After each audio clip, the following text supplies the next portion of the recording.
Welcome to ABC campus. आज हम financial accounting and reporting one के स्प्रिंग 2022 के अटेम्प्ट के एमसीक्यूज को डिस्कस करेंगे।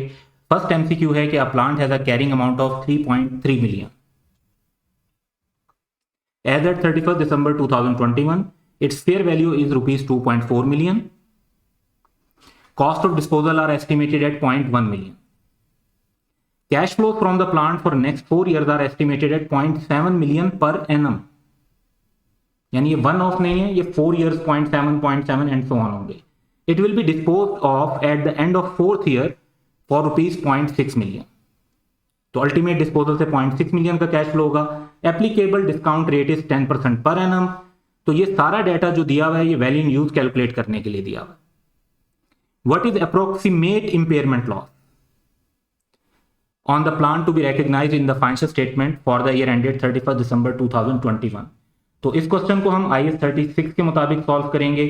IAS 36 में अगर हम वैल्यू इन यूज कैलकुलेट करते हैं तो 0.7 मिलियन को हम एन्युटी फैक्टर से मल्टीप्लाई करेंगे, क्योंकि ये 4 years इक्वल अमाउंट के कैश फ्लो होने।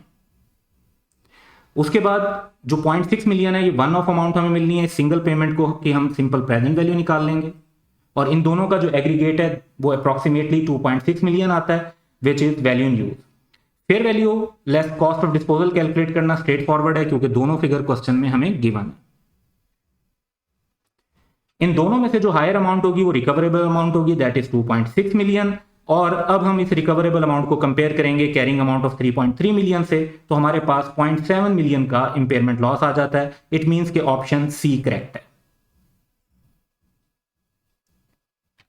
क्वेश्चन 2 है कि the forgivable loan from government is accounted for as, किस तरीके से उसको काउंट किया जाएगा? If there is no reasonable assurance.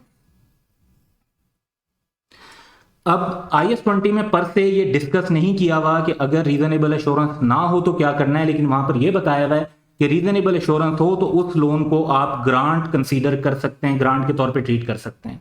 और अगर ऑब्वियसली रीजनेबल एश्योरेंस नहीं है तो फिर लोन को उसके नॉर्मल अकाउंटिंग के तौर पर लोन के तौर पर रिकॉर्ड करेंगे, तो उसको लाइबिलिटी के तौर पर रिकॉर्ड किया जाएगा। तो option A would be correct.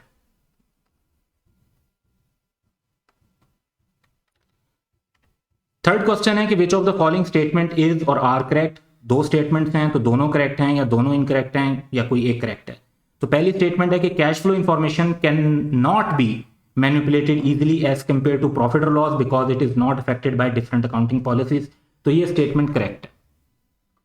ये इसलिए करेक्ट है कि अगर आप कॉस्ट मॉडल यूज करते हैं और कम डेप्रिसिएशन रिकॉर्ड कर रहे हैं, और आप रिवैल्यूएशन मॉडल यूज करते हैं और ज्यादा डेप्रिसिएशन रिकॉर्ड कर रहे हैं और गेन ऑन रिवैल्यूएशन रिकॉर्ड कर रहे हैं, तो ये सारे नॉन कैश आइटम हो जाते हैं और इससे आपकी जो कैश फ्लो के ऊपर फर्क नहीं पड़ता। तो इस वजह से ये स्टेटमेंट जो है वो ठीक है।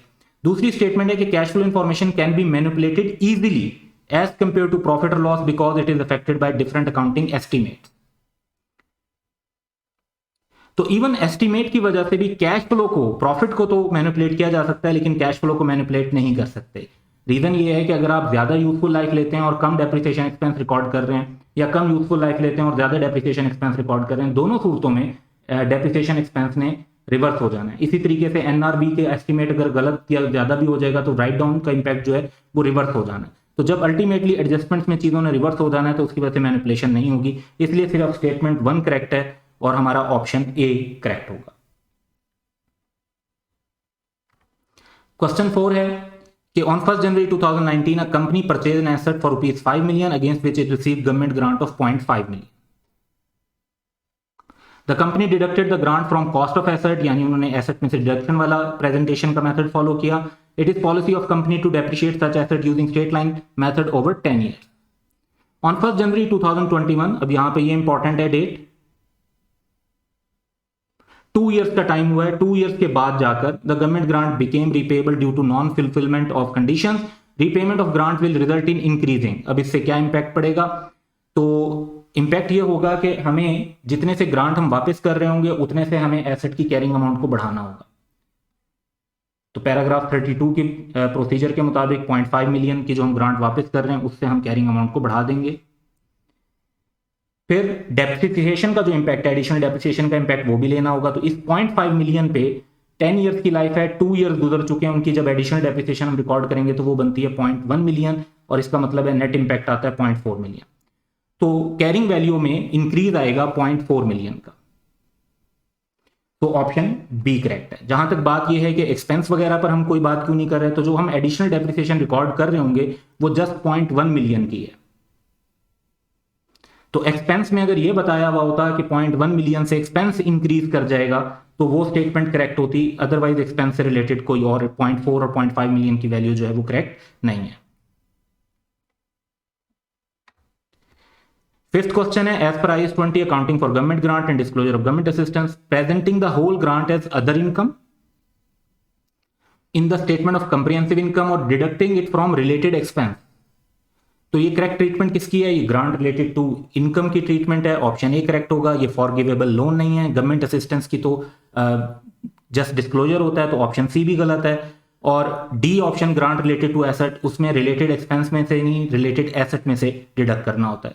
तो ओनली ऑप्शन जो करेक्ट है वो ऑप्शन ए है। क्वेश्चन 6 है कि which of the following statement is और आर करेक्ट। दो स्टेटमेंट है हमारे पास। पहली स्टेटमेंट है conceptual framework is not an IFRS, ये बात ठीक है, and nothing in the conceptual framework overrides any specific IFRS। ये स्टेटस एंड पर्पस का जो सेक्शन है उसके पैराग्राफ 1.2 में ये पॉइंट गिवन है। दूसरा है, one of the purpose of conceptual framework is to assist ISB to develop IFRS that are based on consistent concept. ये तो फर्स्ट पैराग्राफ के अंदर स्टेटस एंड पर्पस में मेंशन है और उसकी 3 पॉइंट्स हैं वहां पर, पहला पॉइंट यही है। तो इस वजह से हम कहेंगे कि दोनों स्टेटमेंट्स करेक्ट हैं, तो हमारा ऑप्शन सी करेक्ट होगा। क्वेश्चन 7 है कि which of the following may be presented in both statement of comprehensive income and statement of cash flow. अब purchase of non current asset जो है, अगर आपने कैश बेसिस पे परचेज किया तो ये कैश फ्लो में तो शो होगी, लेकिन ये कंप्रिहेंसिव इनकम में शो नहीं होगी, तो ये आंसर तो गलत हो जाएगा। इशुएंस ऑफ शेयर, अब इशुएंस ऑफ शेयर से जो कैश फ्लो आता है वो स्टेटमेंट ऑफ कैश फ्लो में तो शो होता है, लेकिन issue of share comprehensive income में शो नहीं होते। रीपेमेंट ऑफ लोन, लोन की रीपेमेंट एक कैश आउटफ्लो है, स्टेटमेंट ऑफ कैश फ्लो में हम शो करते हैं, प्रेजेंट करते हैं, लेकिन रीपेमेंट ऑफ लोन का कंप्रिहेंसिव इनकम से कोई ताल्लुक नहीं है। हाँ, ये होता कि अगर उस पर कोई इंटरेस्ट एक्सपेंस होता या लाइबिलिटी इंक्रीज डिक्रीज होने की वजह से कोई गेन लॉस होता तो वो रिकॉर्ड होता, तो रीपेमेंट का इफेक्ट कंप्रिहेंसिव इनकम में नहीं है। डेप्रिसिएशन जो है ये स्टेटमेंट ऑफ कंप्रिहेंसिव इनकम में हम एज एक्सपेंस रिकॉर्ड करते हैं, स्टेटमेंट ऑफ कैश फ्लो में एज सच इसको रिकॉर्ड तो नहीं करते, लेकिन क्योंकि ऑलरेडी प्रॉफिट की फिगर में रिकॉर्डेड होती है तो इसको प्रेजेंट जरूर करते हैं ताकि वो एडजस्ट होकर डेप्रिसिएशन के नॉन कैश एक्सपेंस का इफेक्ट रिवर्स हो जाए। तो डेप्रिसिएशन का एक ऐसा आइटम है जो दोनों स्टेटमेंट्स के अंदर प्रेजेंट हो रहा होता है, इसलिए ऑप्शन डी करेक्ट होगा। 8th एंड लास्ट क्वेश्चन है कि which two of the following are internal sources of assessing whether there is an indication of impairment. पहला पॉइंट है कि an expected decline in assets market value, ये source of indication of impairment तो है, लेकिन ये एक्सटर्नल सोर्स है, क्योंकि मार्केट वैल्यू आपको आउटसाइड एंटिटी से पता चलती है। सेकेंड है इंक्रीज इन इंटरेस्ट रेट, तो ये भी एक एक्सटर्नल सोर्स है, मार्केट के इंटरेस्ट रेट हम लेते हैं और मार्केट में इंटरेस्ट रेट चेंज हो रहे हैं, ये एक्सटर्नल सोर्स होगा, ये इंटरनल सोर्स नहीं होगा। तो हमने तो इंटरनल सोर्सेज बताने और दो बताने हैं। तो पहला, evidence that the asset is damage, तो एसेट जब डैमेज होता है तो ये तो कंपनी के इंटरनल सोर्स ऑफ इंफॉर्मेशन से पता चलता है, तो ऑप्शन सी करेक्ट होगा। फिर है evidence that the entity performance is worse than expected, तो ये तो एंटिटी का जो अकाउंटिंग डिपार्टमेंट है वो जो अपनी कैलकुलेशन रिपोर्ट्स बनाएगा वहीं से पता चलेगा कि एसेट की परफॉर्मेंस कैसी चल रही है और उस बेसिस पर डिसीजन होगा। तो option C and D correct है। And that's all for today, have a good day.